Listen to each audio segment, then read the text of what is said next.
बिस्मिल्लाहिर्रहमानिर्रहीम। अस्सलाम वालेकुम viewers, welcome to the Scholars Science Academy. I am Asif Ali. आज हम बात करेंगे present perfect tense passive voice पर। इससे पहले हम एक्टिव वॉइस पर बात कर चुके हैं कि प्रेजेंट परफेक्ट यूज़ कहाँ कहाँ पर होता है और उर्दू से इंग्लिश हम इसे ट्रांसलेट करते कैसे हैं। आज हम पैसिव वॉइस पर बात करेंगे और पहले एक एक्टिव वॉइस के सेंटेंस को पैसिव वॉइस के सेंटेंस में चेंज करेंगे। जब भी हम एक्टिव वॉइस को पैसिव वॉइस में करें तो हम मोस्टली 5 स्टेप्स फॉलो करते हैं। फर्स्ट ऑफ ऑल हम ऑब्जेक्ट को सब्जेक्ट की जगह लाते हैं, फिर हम हेल्पिंग वर्ब का यूज़ करते हैं, वर्ब की थर्ड फॉर्म बाय, और इसके बाद हम सब्जेक्ट को ऑब्जेक्ट की जगह ले आते हैं। जब भी हम किसी भी परफेक्ट टेंस को एक्टिव से पैसिव में करें तो हम परफेक्ट कॉन्टिन्यूअस के हेल्पिंग वर्ब यूज़ करते हैं। मसलन अगर हम प्रेजेंट परफेक्ट को एक्टिव से पैसिव में कर रहे हैं तो हम प्रेजेंट परफेक्ट कॉन्टिन्यूअस के हेल्पिंग वर्ब लेंगे। इसी तरह पास्ट कर रहे हैं तो हम पास्ट परफेक्ट कॉन्टिन्यूअस के, और अगर फ्यूचर परफेक्ट को एक्टिव से पैसिव में कर रहे हैं तो हम फ्यूचर परफेक्ट कॉन्टिन्यूअस के हेल्पिंग वर्ब लेंगे। अब इस टेंस में क्योंकि हम प्रेजेंट परफेक्ट टेंस को एक्टिव से पैसिव में कर रहे हैं, इसलिए हम प्रेजेंट परफेक्ट कॉन्टिन्यूअस के हेल्पिंग वर्ब यूज़ करेंगे जो कि हैज़ बिन और हैव बिन हैं।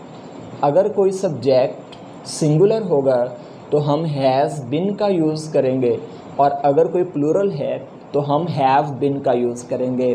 तो इस सेंटेंस को हम इन्हीं 5 स्टेप्स को फॉलो करते हुए एक्टिव से पैसिव में करते हैं। He has written a letter. तो फर्स्ट चेंज हम ऑब्जेक्ट को सब्जेक्ट की जगह लाएंगे। तो इसमें ऑब्जेक्ट आ लेटर है तो हम इसे फर्स्ट चेंज सबसे पहले राइट कर देंगे, आ लेटर। अब क्योंकि लेटर सिंगुलर है तो हम इसके साथ हैज़ बिन का यूज़ करेंगे, आ लेटर हैज़ बिन। ये सेकंड चेंज हम हेल्पिंग वर्ब वाली कर चुके हैं। नेक्स्ट, पैसिव वॉइस में हमेशा वर्ब की थर्ड फॉर्म का ही यूज़ किया जाता है, इसलिए हम राइट की थर्ड फॉर्म रिटन का यूज़ करेंगे। नेक्स्ट फोर्थ चेंज हम बाय, और इसके बाद हम सब्जेक्ट को ऑब्जेक्ट की जगह लाएंगे। अगर हमारा सब्जेक्ट कोई प्रोनाउन है तो हम प्रोनाउन का ऑब्जेक्टिव केस यहाँ लगा देंगे। तो ये इसका पैसिव वॉइस हो जाएगा, a letter has been written by him. अगर हम नेगेटिव करें तो ये बहुत इम्पोर्टेंट है कि नेगेटिव में हैज़ और बिन के दरमियान नॉट लगाया जाएगा। मसलन a letter has not been written by him. और इंट्रोगेटिव में हम हैज़ स्टार्ट में ले आएंगे और बिन अपनी जगह पर रहेगा। मसलन हैज़ अ लेटर बिन। हम बिन को भी स्टार्ट में बिल्कुल नहीं लाएंगे। Has a letter been written by him. अब अगर हम उर्दू से इंग्लिश ट्रांसलेट कर रहे हों तो पैराग्राफ में हमें अगर ऐसा सेंटेंस आ गया जो पैसिव वॉइस है, उसकी पहचान मैं आपको बता चुका हूँ कि पैसिव वॉइस का सेंटेंस हमेशा ऐसा होगा जिसमें सब्जेक्ट पर कोई काम हो रहा होगा, सब्जेक्ट कुछ कर नहीं रहा होगा। मसलन कपड़े धोए जा चुके हैं। अब इस सेंटेंस में कपड़े एज अ सब्जेक्ट यूज़ किए गए हैं, लेकिन ये खुद कुछ काम कर नहीं रहे बल्कि इन्हें ही धोया जा रहा है।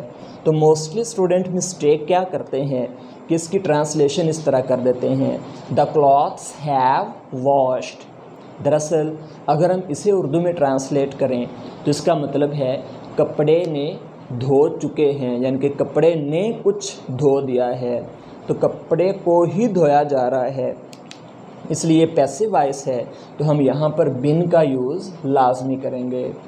The clothes have been washed. इसी तरह क्या इमारत को नुकसान पहुँचाया गया है, has the building been damaged. Next, सवाल हल नहीं किया गया है, the question has not been solved. ये नेगेटिव था।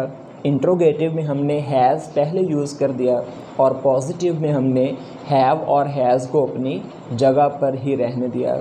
आज के लेक्चर में हमने प्रेजेंट परफेक्ट का सेंटेंस एक्टिव से पैसिव में चेंज किस तरह करते हैं इस पर बात की, और अगर उर्दू में पैराग्राफ या कोई सेंटेंस हम ट्रांसलेट कर रहे हों इंग्लिश में, तो हम ये देखेंगे कि आया कि वो सेंटेंस एक्टिव वॉइस है या पैसिव वॉइस। अगर पैसिव वॉइस का है तो हम इस तरह डील करेंगे कि हम हैज़ बिन या हैव बिन का यूज़ करेंगे और सब्जेक्ट को अपनी जगह पर रहने देंगे। Thanks for watching. अल्लाह हाफिज़।